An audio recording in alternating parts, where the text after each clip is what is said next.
Well, if hump day has you dreaming of a weekend getaway, you're definitely not alone. CBS travel editor Peter Greenberg joins me now from where this morning, Peter? I'm actually at the Aquilina Resort in Sunny Isles in Florida, right outside of Miami. Oh, so you're much warmer than I am right now. Well, Peter, we've got a bit of a strange one to start the new year with. One body was found in a wheel well of a United Airlines plane on Christmas Eve. Just yesterday, two more bodies found in the wheel well of a JetBlue plane, this time badly decomposed. How does this keep happening? It happens because people who are not particularly well versed in aviation think that that's a great idea to stow away and get a free flight somewhere. We'll get to the areas of security about how they even got the access to the plane, but when you do that, first of all, if the wheel well retraction doesn't kill you, the temperature will, and the altitude, and the actual depressurization will. You're flying at 35,000 feet in an unpressurized cabin, meaning the wheel well, with temperatures at minus 50 degrees. And if you haven't been crushed by the landing gear, you're going to be dead the other way. And that's what we've been seeing. How is it these people are even getting to the wheel wells of these planes? I mean, you got to get on the tarmac to do that. Right. And nobody gets on the tarmac without an escort or without a badge. So that's what they're really looking at. Forgetting just the bad execution here, the question is, where's the security? Yeah. The United flight happened in Hawaii, by the way. The JetBlue flight happened not far from me here in Fort Lauderdale. Oh, that's interesting. It'll be interesting to hear what they find.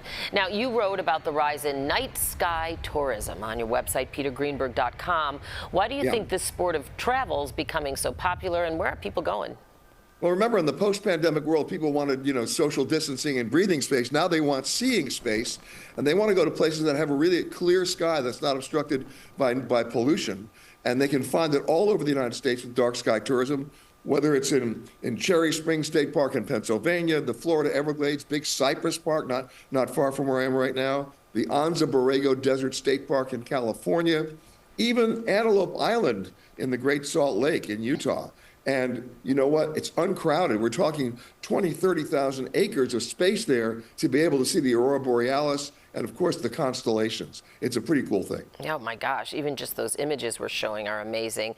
All right, let's talk Real ID now. The government plans to start enforcing the use of Real IDs in May, but it's not the only big change coming to travel. You now need to register online before traveling across the pond. Do you expect this to cause headaches for any travelers? Well, let's first talk about Real ID. Okay. Don't get too excited about that. It started in 2003. They kept kicking the can down the road for the last, 19 years, 20 years? If you hold a valid U.S. passport, you don't need Real ID. And remember, they say it's going to kick in May of this year. They're not even going to start enforcing it until 2027. Oh. So let's not lose our sleep on that. Okay, good to know. The other one you do have to know about is what we call the ETA, the Electronic Travel Authorization. And that's being started right now, happened yesterday, as a matter of fact, in the United Kingdom. If you're flying anywhere in the United Kingdom from the U.S., it's going to cost you about $13. You have to register online. You got to do it at least 72 hours before you even get your airline ticket. That's going to get you the visa to get into the UK. And then in April, it's going to happen in Europe, the other 26 European Union countries as well.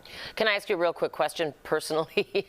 My own personal. So if you bought an overseas ticket, let's say last fall, and you're heading out at the end of, let's say, this month or next, do you have to register?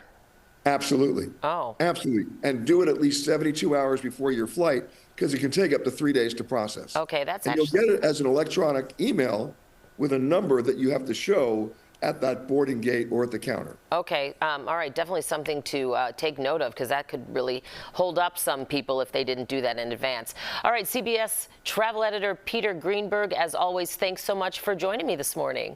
You got it, Dana. All right.